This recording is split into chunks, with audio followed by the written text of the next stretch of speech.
بسم الله الرحمن الرحيم. الحمد لله رب العالمين، والصلاة والسلام على سيد الأنبياء والمرسلين محمد وعلى آله وصحبه أجمعين ومن تبعهم بإحسان إلى يوم الدين، وبعد. فقد قال الله تبارك وتعالى في كلامه المجيد والفرقان الحميد: أعوذ بالله من الشيطان الرجيم، بسم الله الرحمن الرحيم. والذين يكنزون الذهب والفضة ولا ينفقونها في سبيل الله فبشرهم بعذاب أليم يوم يحمى عليها في نار جهنم فتكوى بها جباههم وجنوبهم وظهورهم هذا ما كنزتم لأنفسكم فذوقوا ما كنتم تكنزون. وقال النبي صلى الله عليه وسلم: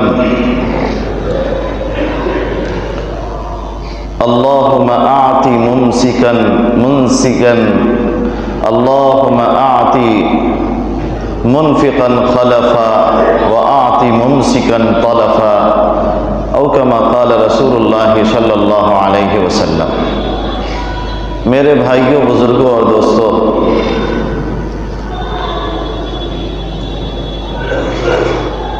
رمضان سے زکوٰۃ کا کوئی خاص ربط اور تعلق نہیں ہے، لیکن ایک ماحول ایسا وجود میں آیا کہ لوگ اپنے مالوں کی زکوٰۃ رمضان میں نکالتے ہیں.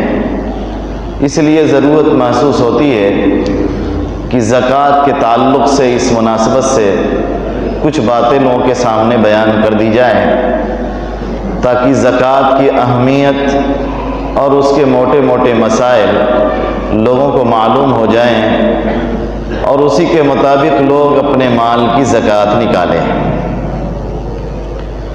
اللہ تبارک و تعالیٰ نے اس دنیا کو ایسا بنایا کہ دنیا مختلف طبقات میں بٹی ہوئی ہے. مختلف رنگ و نسل کے لوگ اس دنیا میں بستے ہیں، اور مختلف مزاج اور مختلف وضع کے لوگ اس دنیا میں رہتے ہیں. کسی کو اللہ تبارک و تعالیٰ نے مال و زر سے خوب نواز دیا، اور کسی کو اللہ تبارک و تعالیٰ نے پائی پائی کا محتاج بنا دیا. انسانی زندگی میں اگر مالدار اپنے مال کو سمیٹ کر بیٹھ جائے، لوگوں پر خرچ نہ کرے، تو غریب طبقہ مالدار سے حسد کرے گا، جلن کرے گا، بلکہ نفرت کرے گا، غصہ کرے گا.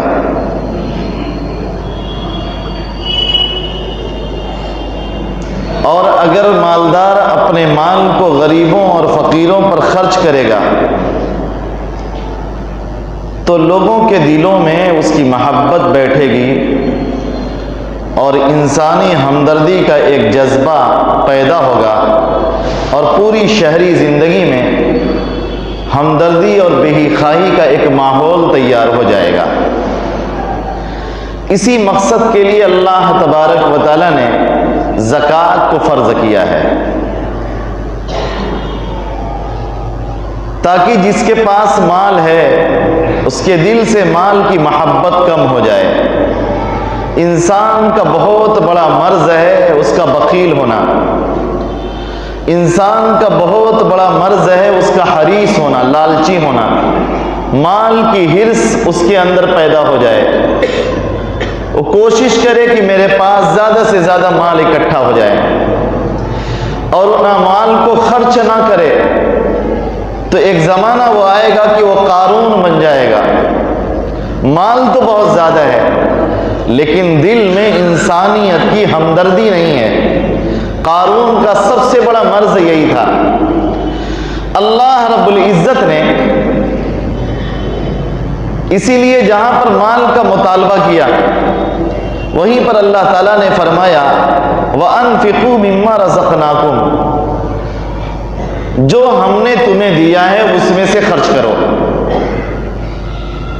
انسان کو یہ نہیں احساس دلایا گیا کہ تم اپنا مال خرچ کر رہے ہو، بلکہ اللہ تبارک و تعالیٰ نے انسان میں یہ ہنر پیدا کیا اور یہ سوچنے پر مجبور کیا کہ جو مال دے رہے ہو یہ تمہارا نہیں ہے، یہ اللہ کا دیا ہوا ہے، اور اللہ تبارک و تعالیٰ اسی مال سے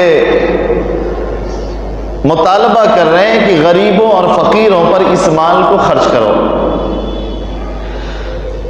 اگر اللہ تبارک و تعالیٰ کی طرف سے یہ مطالبہ نہ ہوتا، تصور کیجئے دنیا کا منظر کیا ہوتا۔ اگر غریبوں اور فقیروں کی مدد نہ کی جاتی تو معاشرہ کس سمت میں جاتا؟ اور اللہ تبارک و تعالیٰ نے جس مال کا مطالبہ کیا وہ مال بھی بہت مختصر، اور جس مال سے مطالبہ کیا اس مال میں خود دینے کی صلاحیت اللہ تبارک و تعالیٰ نے پیدا کی۔ ہر مال سے اللہ تبارک و تعالیٰ نے زکوٰۃ کا مطالبہ نہیں فرمایا۔ آپ کے پاس فیکٹری ہے، کارخانہ ہے، پاور لوم لگے ہوئے ہیں، مشینیں ہیں، دکان ہیں، رہائش کے لیے آپ کے پاس مکان ہے، چلنے کے لیے آپ کے پاس گاڑیاں ہیں، پہننے کے لیے آپ کے پاس کپڑے ہیں، ان چیزوں سے اللہ تبارک و تعالیٰ نے زکوٰۃ کا مطالبہ نہیں فرمایا۔ کھیتی کے لیے زمینیں ہیں تاکہ اس سے اناج پیدا ہو، چونکہ اس سے انسان کی ضرورت وابستہ ہے، اس لیے اللہ تبارک و تعالیٰ نے اس مال سے زکوٰۃ کا مطالبہ نہیں فرمایا۔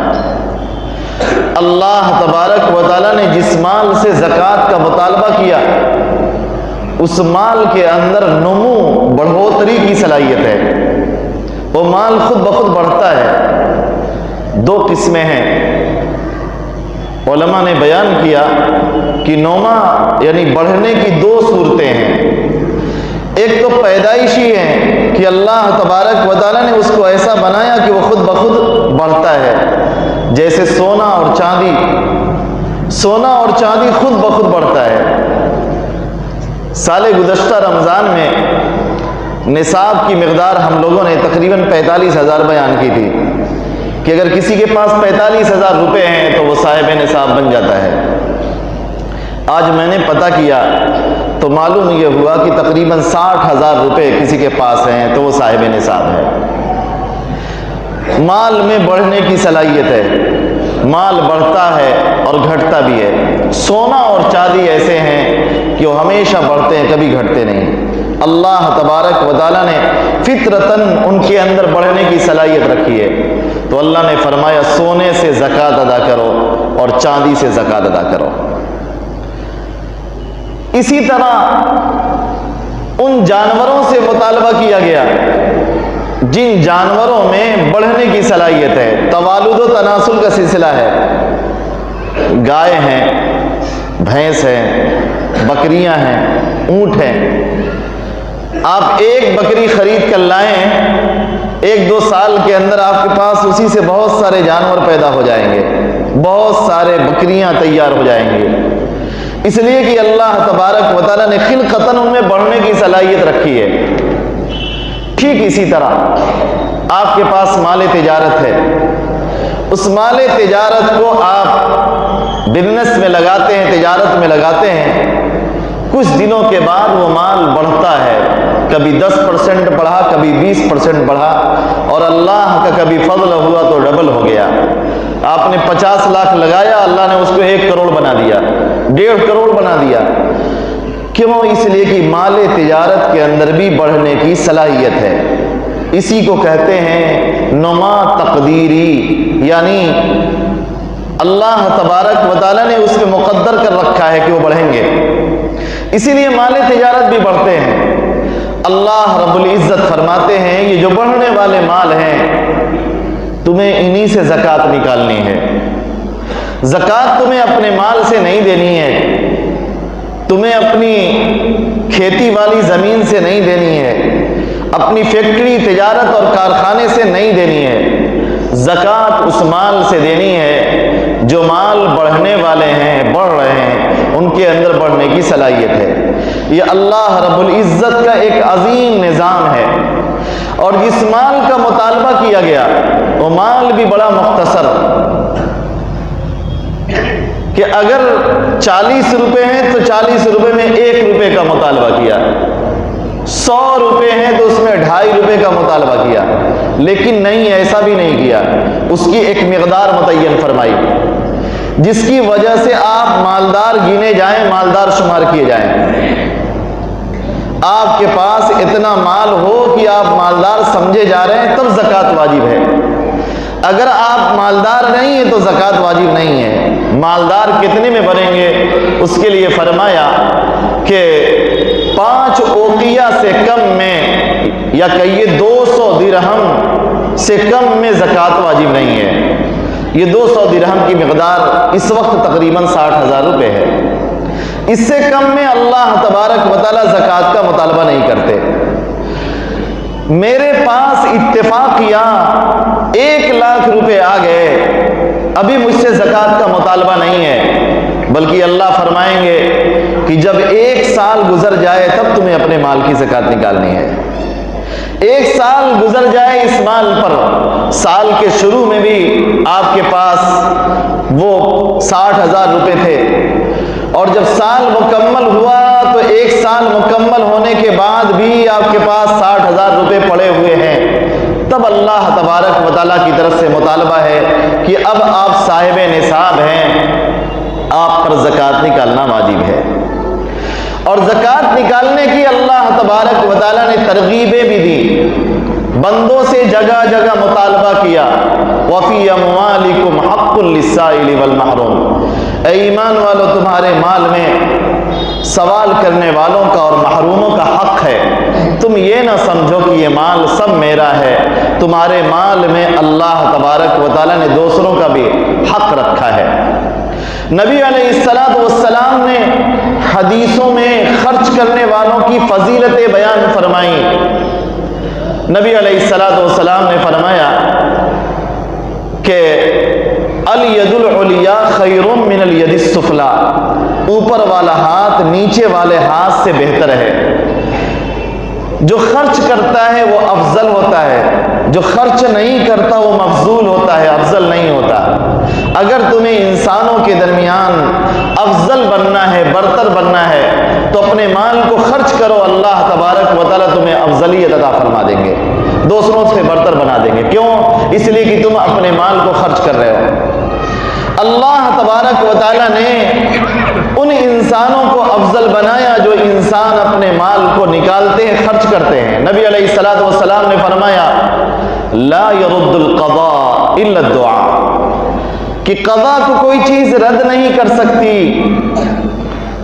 سوائے دعا کے ذریعے سے اللہ تبارک و تعالیٰ کے فیصلے بھی ٹالے جا سکتے ہیں۔ انسان دعائیں مانگتا ہے تو اللہ تبارک و تعالیٰ اپنے فیصلوں میں تبدیلی کر دیا کرتے ہیں، ترمیم کر دیتے ہیں، نسخ کر دیتے ہیں۔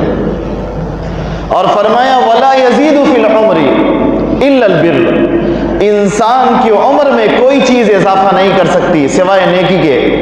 آپ نماز پڑھتے ہیں، عمر لمبی ہو جائے گی، آپ اپنے مال کی زکوٰۃ نکالتے ہیں، عمر لمبی ہو جائے گی، غربا فقراء کی ضرورتیں پوری کرتے ہیں، اللہ تبارک و تعالیٰ آپ کی عمر میں برکت عطا فرمائیں گے۔ تو اپنے مال کو خرچ کرنے کا بے حد فائدہ ہے۔ اور یہی نہیں، ترغیب دینے کے لیے جناب نبی کریم صلی اللہ علیہ وسلم نے فرمایا روزانہ صبح کے وقت 2 فرشتے ندا دیتے ہیں۔ ایک فرشتہ کہتا ہے اللہم اعطی منفقا خلفا، اے اللہ جو اپنا مال خرچ کر رہا ہے اس کو اس کا بدلہ عطا فرما، جو اپنا مال خرچ کر رہا ہے اس کو اس کا بدلہ عطا فرما، دنیا میں بھی بدلہ ملے گا، آخرت میں بھی ملے گا۔ اور فرمایا وَآتِ مُمْسِكًا تَلَفًا، جو اپنے مال کو خرچ نہیں کرتا، روک کر رکھتا ہے، فرماتے ہیں اللہ اس کے مال کو ضائع فرما دے۔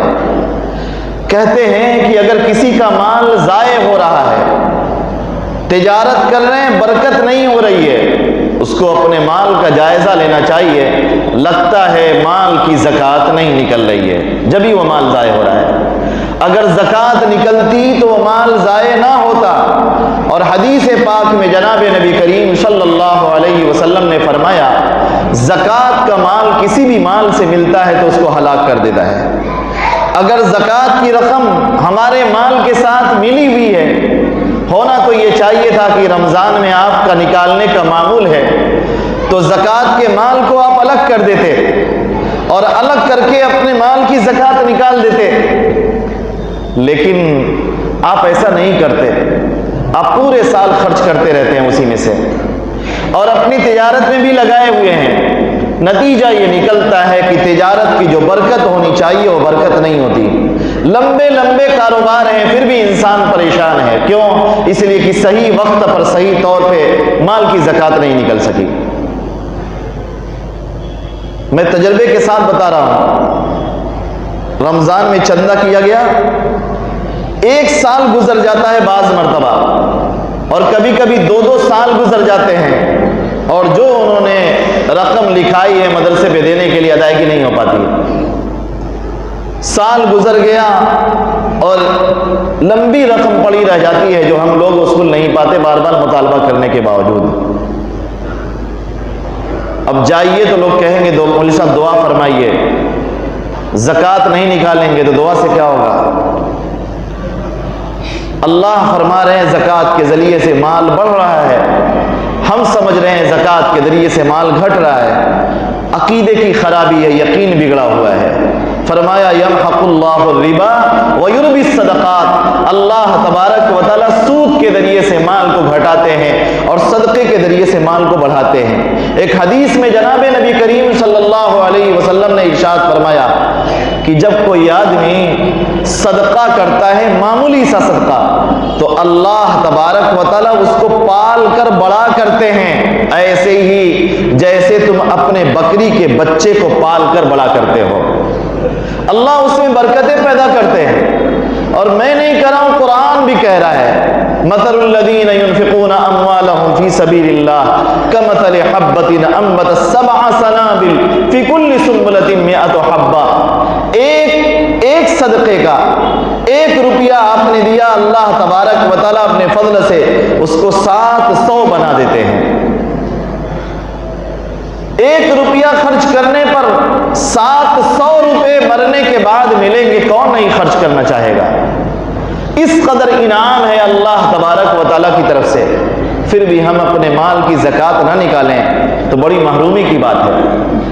اس لیے رمضان سے پہلے ہمیں چاہیے اپنا حساب کر لیں اور اپنے مال کی پوری زکوٰۃ نکال لیں، تاکہ رمضان آئے تو زکوٰۃ کا مال ہمارے مال سے خلط ملط نہ ہو۔ میرے کہنے سے، میری درخواست سے، اس رمضان میں آپ اپنے لیے طے کر لیں کہ میں اپنے پورے سال کا حساب کر کے ایک ساڑی اور ایک دھاگا اور ایک تار، جو کچھ میرے پاس موجود ہے، ریشم موجود ہیں، روپے پیسے موجود ہیں، ان سب کو میں اکجا کروں گا، ان کا حساب کروں گا، اور حساب کر لینے کے بعد جو کچھ آپ کا آیا، مثال کے طور پر آپ کو لگا کہ میرے پاس 10 لاکھ کی مالیت ہے، مال تجارت میرے پاس 10 لاکھ ہے،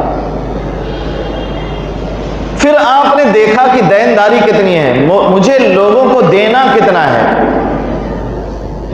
آپ اس نتیجے پر پہنچے کہ مجھے 5 لاکھ لوگوں کو دینا ہے، اس 5 لاکھ سے 10 لاکھ کو مائنس کریے، گھٹائیے، تو بچ جائے گا 5 لاکھ۔ پھر اس کے بعد آپ دیکھیے کہ مجھے مزید کس سے لینا ہے۔ 2 طرح کے مال ہوتے ہیں جو لوگوں سے لینا ہوتا ہے، کچھ تو وہ ہیں جن میں آپ کو یقین ہے کہ یہ ملیں گے نہیں، ان کو چھوڑ دیجئے، ان کو بھول جائیے، اور کچھ مال وہ ہیں جن میں یقین ہے کہ مجھے ملیں گے، ضرور ملیں گے، آج نہیں 2 سال 3 سال کے بعد ملیں گے، آپ اس کو بھی اپنے مال کے ساتھ جوڑ لیجئے۔ مثال کے طور پر 2 لاکھ لوگوں سے آپ کو لینا ہے، تو 5 2 7 ہو گئے، اس 7 لاکھ کی آپ کو زکوٰۃ نکالنی ہے۔ کس قدر آسان ہے، اللہ تبارک و تعالیٰ نے کتنا آسان بنایا، اور صرف 2.5% دینا ہے، کچھ نہیں، 2.5% کی کوئی حیثیت نہیں ہے، اتنا ہی دینا ہے۔ اور نہیں دیں گے تو اللہ تبارک و تعالیٰ کی طرف سے بڑا وبال ہے۔ انشاءاللہ آئندہ بیان کریں گے۔ اللہ مجھے اور آپ کو سب کو عمل کی توفیق عطا فرمائے۔ وآخر دعوانا الحمدللہ رب العالمین۔